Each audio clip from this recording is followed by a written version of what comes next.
पर्यावरण प्रदूषण का। पहले हम बात करते हैं मैंने इसमें प्रदूषण और मैंने लिया है वायु प्रदूषण, क्योंकि हमारे मोहल्ले में मुझे लगता है कि सबसे ज़्यादा जो होता है वायु प्रदूषण होता है। इसलिए मैंने अपने टॉपिक में वायु प्रदूषण ही लिया है और बाद में उसकी फ़ोटो भी बाद में बताऊँगी कि वायु प्रदूषण का कारण क्या है। पहले बात करते थे प्रदूषण की। प्रदूषण किसे कहते हैं? जब वायु, जल, मृदा आदि में अवांछित तत्व घुलकर उसे इस हद तक गंदा कर देते हैं कि स्वास्थ्य पर प्रतिकूल असर डालने लगे, तो उसे क्या कहते हैं? प्रदूषण कहते हैं। प्रदूषण का अर्थ है प्रकृति संतुलन में दोष पैदा होना, न शुद्ध वायु मिलना, न शुद्ध जल मिलना, न शुद्ध खाद्य पदार्थ मिलना और न शांत वातावरण मिलना। तो उसे क्या कहते हैं? प्रदूषण का अर्थ हो प्रदूषण इसका मतलब होता है प्रदूषण। अब बात करते हैं प्रदूषण के प्रकार। प्रदूषण मुख्यतः 5 प्रकार का होता है: वायु प्रदूषण, जल प्रदूषण, ध्वनि प्रदूषण, नाभिकीय प्रदूषण और मृदा प्रदूषण। और वायु प्रदूषण की परिभाषा WHO के अनुसार वायु प्रदूषण ऐसी स्थिति है जिसमें वायु वातावरण में मनुष्य और उसके पर्यावरण को हानि पहुंचाने वाले तत्व सघन रूप से एकत्रित हो जाते हैं। मतलब अवांछित तत्व जो सघन मतलब बहुत अधिक मात्रा में एकत्रित हो जाते हैं, तो उसे क्या कहते हैं? वायु प्रदूषण कहते हैं। तो सामान्यतः हमारे वातावरण में हमारे वायुमंडल में विभिन्न गैसें एक निश्चित अनुपात में पाई जाती हैं, जैसे नाइट्रोजन 78.09%, ऑक्सीजन क्या कहते 20.95%, आर्गन 0.93% और तथा कार्बन डाइऑक्साइड 0.03% आदि और प्रमुख गैसें उपस्थित हैं। इसके अलावा जलवाष्प, hydrogen, helium, ozone, krypton, neon, xenon आदि निष्क्रिय गैसें हमारे वायुमंडल में पाई जाती हैं। और प्रदूषण वायु प्रदूषण के मुख्य 2 स्रोत होते हैं, एक होता है मानव निर्मित, दूसरा होता है प्राकृतिक। पहले प्राकृतिक स्रोत की बात करेंगे। प्राकृतिक घटक होते हैं ज्वालामुखी विस्फोट, वनाग्नि, वनस्पति के दैहिक क्रियाओं, महासागरीय जीव-जंतु आदि से विभिन्न प्रकार की गैसें निर्मित होती हैं, जिससे क्या होता है? वायु प्रदूषण होता है। वनाग्नि क्या कहते हैं? प्राकृतिक कारणों से जब वनों में कभी आग-वाग लग जाती है, तो उससे क्या निकलता है? कार्बन मोनोऑक्साइड, कार्बन डाइऑक्साइड एवं राख के कण आदि निकलते हैं, जिससे क्या होती है? हमारी वायु प्रदूषित हो जाती है। और दूसरा होता है ज्वालामुखी उद्गार। ज्वालामुखी उद्गार से सल्फर डाइऑक्साइड, हाइड्रोजन, सल्फर डाई आदि गैसें निकलती हैं। जब ज्वालामुखी विस्फोट होता है, उसके लावे से ये गैसें निकलती हैं। उससे क्या होता है? उससे भी क्या होती है? हमारी क्या होती है? वायु प्रदूषित होती है। और और तीसरा है पेड़ पौधों के दैहिक क्रियाओं से अमोनिया, नाइट्रोजन के ऑक्साइड, मीथेन एवं कार्बन डाइऑक्साइड आदि गैसें निर्मित होती हैं, जिससे क्या होती है? वायु प्रदूषित हो जाती है। वायुमंडलीय रासायनिक क्रियाओं द्वारा अम्ल तथा महासागरीय जीव जंतुओं से मिथाइल क्लोराइड आदि वातावरण में प्रसारित होती है और इससे हमारी वायु प्रदूषित होती है। और फिर होता है मानव जनित स्रोत।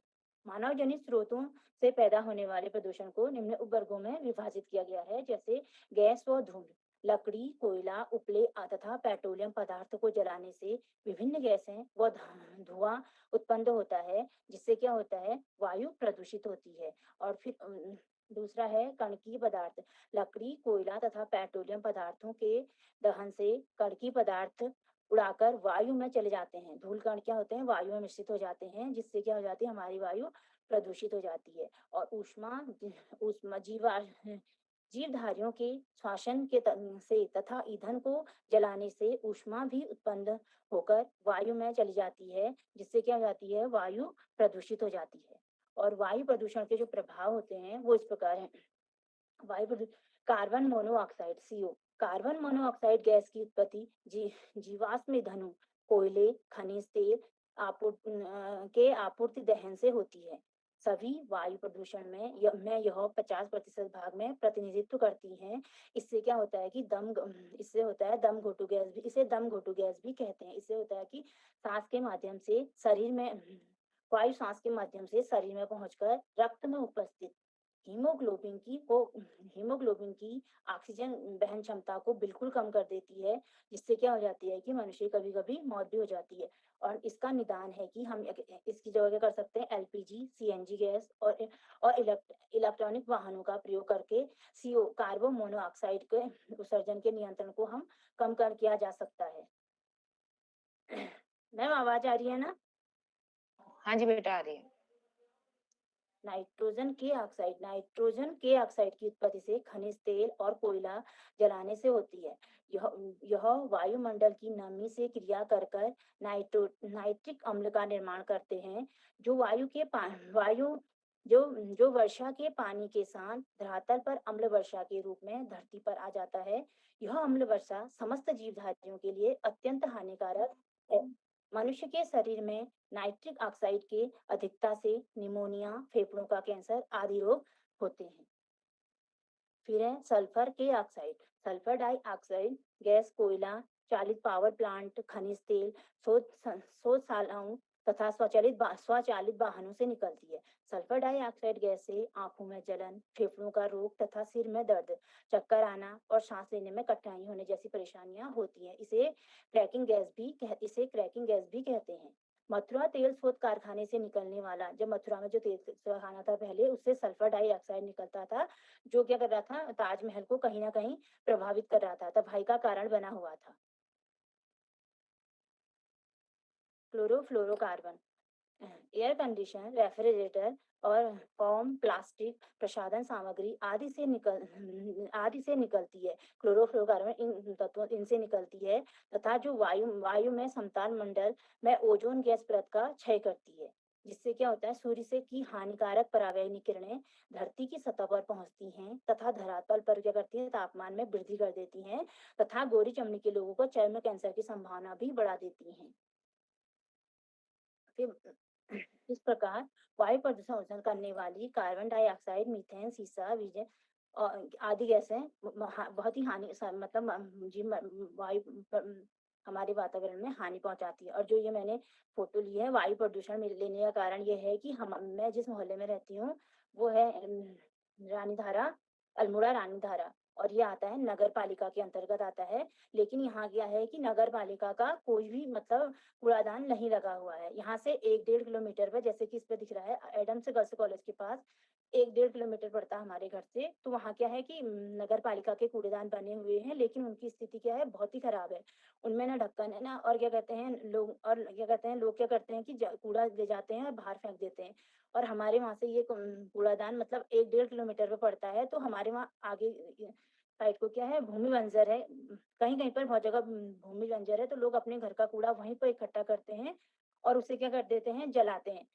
पूरा 1 सप्ताह का इकट्ठा करेंगे, फिर उसे जलाएंगे। उससे क्या होता है ना, और ना सूखा गीले को कूड़े को अलग करते हैं, ना गीले कूड़े को वो साथ इकट्ठा करते हैं, फिर उसे जलाते हैं। उससे बहुत ही गंदी बदबू आती है और मतलब प्लास्टिक से बहुत ही गंदा धुआं निकलता है और हमेशा और मतलब वायु क्या होती है, प्रदूषित होती है। और यहाँ पर क्या कहते हैं, क्या है, कूड़ादान भी नहीं लगे हुए हैं, तो लोग क्या करते हैं, इतना दूर तक कूड़ा कौन ले जाएगा, तो लोग अपने घरों से उस कूड़े को ले जाते हैं, चोरी छुपे कहीं भी फेंक देते हैं। हमारे मोहल्ले में हर जगह कूड़ा ही दिखता है, मतलब वहाँ। और या तो लोग क्या करते हैं, उसे जलाते हैं। बगल पे मतलब हमारे बगल पे विवेकानंद इंटर कॉलेज है, और वहाँ भी मतलब वो लोग अपनी बंजर भूमि में उस स्कूल के बच्चों जितना भी कूड़ा होता है उसे एकत्रित करते हैं और उसे जलाते हैं। बहुत ही गंदा धुआँ वहाँ से भी निकलता है। इसका प्रमुख कारण है कि नगर पालिका द्वारा हमारे मोहल्ले में कूड़ादान ना लगाया जाना। कूड़ादान पहले था, लेकिन इन लोगों ने क्या किया, बंदर, उसका मुख्य कारण था कि लोग कूड़ा पकड़ के बाहर फेंक जाते थे, तो बंदर क्या करते थे, सारी रोड को घेर लेते थे। ना लोग इधर जा सकते थे, ना उधर जा सकते थे। तो वो लोगों ने एप्लीकेशन दे के मतलब वो कूड़ेदान हटा दिए गए हैं, और इसलिए बहुत ही दिक्कत होती है हमारे मोहल्ले में कूड़े की। और लोग ले जाते भी हैं तो चोरी छुपे कहीं भी फेंक देते हैं। और वायु प्रदूषण को नियंत्रण करने के उपाय हैं। वायु प्रदूषण को रोकने के लिए क्या कर सकते हैं हम, अधिक से अधिक मतलब वृक्षों को सबसे वायु प्रदूषण को रोकने में वृक्षों का सबसे बड़ा योगदान है। पौधे वायुमंडल में कार्बन डाइऑक्साइड गैस अवशोषित करते हैं, हमें प्राणवायु प्रदान करते हैं, अतः अधिक से अधिक वृक्ष लगाए जाने चाहिए। ऊर्जा के वैकल्पिक साधन पवन जैसे पवन ऊर्जा, अ, अधिक से अधिक वृक्ष लगाए जाने चाहिए। ऊर्जा के वैकल्पिक संसाधन जैसे पवन ऊर्जा, सौर ऊर्जा तथा जल विद्युत ऊर्जा का प्रयोग किया जाना चाहिए। प्रयोग कर कर भी हम क्या कर सकते हैं, वायु प्रदूषण को कर सकते हैं।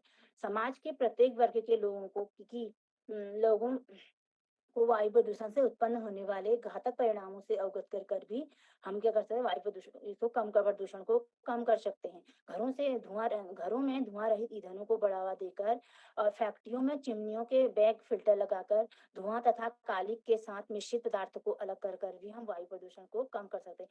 प्राण घातक प्रदूषण करने वाली सामग्रियों तथा तत्व जैसे ओजोन क्षय करने वाली क्लोरोफ्लोरोकार्बन गैसों के उत्सर्जन तथा उपभोगों के कटौती करके भी हम क्या कर सकते हैं, वायु प्रदूषण को हम कम कर सकते हैं। थैंक यू मैम, मेरा पहला वाला